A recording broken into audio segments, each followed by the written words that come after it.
I-95 is the main street of the East Coast. It's your highway, connecting people and places and businesses. Most of I-95 in North Carolina was built between the 1950s and the 1980s, with the exception of some sections near Fayetteville and the I-95 I-40 interchange near Benson.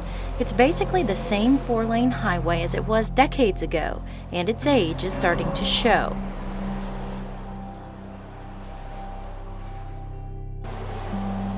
Safety is a primary concern on this well-traveled highway. The News and Observer called I-95 North Carolina's deadliest interstate, stating that crashes in which people die happen on I-95 at twice the rate of any other interstate in North Carolina. People have expressed concern about safety on this important highway. The increasing number of vehicles on the road, as well as traffic caused by collisions and holidays, are critical issues for those who live near and regularly use I-95. As each year passes, the amount of truck traffic continues to increase. I-95 was not built to handle this much truck traffic. In some locations, shoulders need to be widened, bridges need to be raised, and medians are too narrow. All of these issues can lead to challenges for trucks and travelers alike. Pavement and bridge conditions along I-95 are also a concern. Between 1/3 and 1/2 of the pavement along I-95 in North Carolina is not in good condition and will need to be fixed or replaced within the next 10 years. Bridges on I-95 also need some work. Of the 188 bridges over I-95 in North Carolina, 88 have already been identified as needing repair or replacement. In 2009, NCDOT determined that we needed to take a big-picture look at the entire length of I-95 in our state. That's when the I-95 Corridor Planning and Finance Study began to take root. The goal of the study is simple: to study what we need to do to improve the way I-95 works and make it safer and more efficient for locals and out-of-state travelers, and to find ways to pay for it all. We want I-95 to be a viable resource for North Carolina's citizens and visitors, both now and into the future. The Planning and Finance Study is the first step to improving this vital corridor through North Carolina. We're doing an overall assessment of I-95 and creating a blueprint for improving the entire road. There are several key elements of the I-95 corridor study. Assessment of needs and alternatives. NCDOT identified what the key issues are and what needs to be fixed. Traffic model. We had to determine how much traffic is out there and where it comes from, both now and what is expected in the future. The surrounding area. It was also important to do a high-level survey of what might be affected both on and near I-95 when the road is improved, such as homes, businesses, wetlands, historic sites, and existing right-of-way. Improvement alternatives.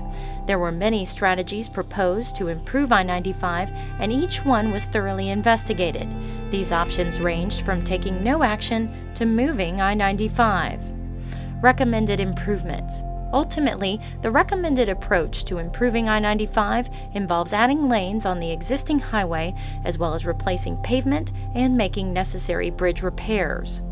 Funding.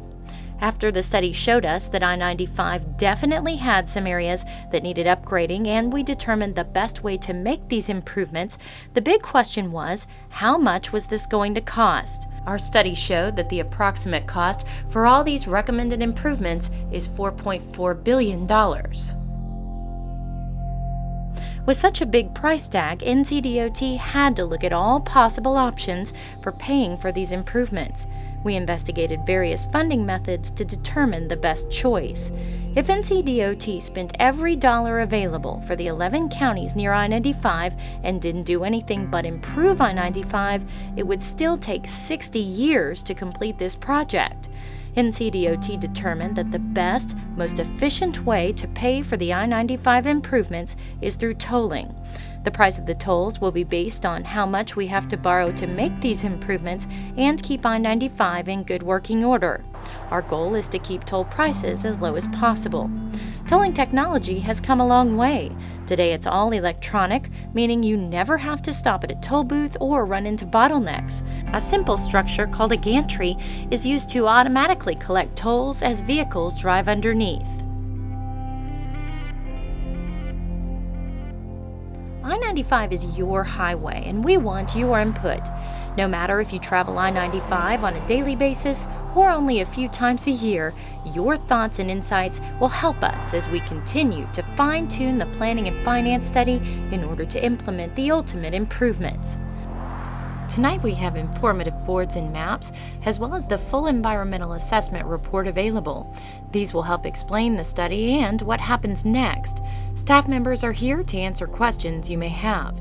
You can also share your comments by email, traditional mail, or posting them online at www.driving95.com and on our Facebook and Twitter pages by March 13, 2012.